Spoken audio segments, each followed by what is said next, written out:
I think it's important to kind of mention this which is quite different for ER-positive breast cancer if you compare it to, for example, ER-negative breast cancer and other types of cancer, that we are talking about this really kind of long-term risk that women have compared to in ER-negative cancer and other types of cancer, there is more kind of a short-term risk to die or to get the disease back. So I think that's quite important and different for ER-positive breast cancer.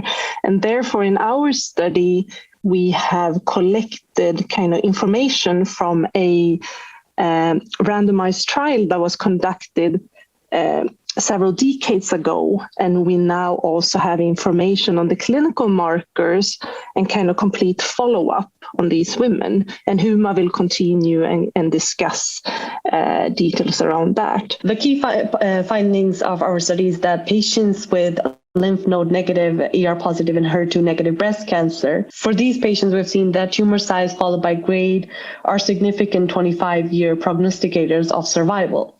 Furthermore, we see a significant 25-year benefit from tamoxifen therapy for patients with larger tumor size, lower tumor grade, and PR-positive tumors. One potential clinical implication is related to tamoxifen benefit, which we in our study don't see for patients with the smallest tumors.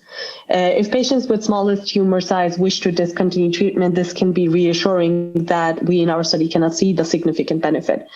Further, but however, we would like to pinpoint that further studies are needed to confirm this result and to better understand more about long-term risk and benefit. We have recently collected data from other Stockholm tamoxifen trials, as we call the STOW trials, and we will continue to validate the clinically used markers and long-term treatment benefit in both high and low clinical risk patients.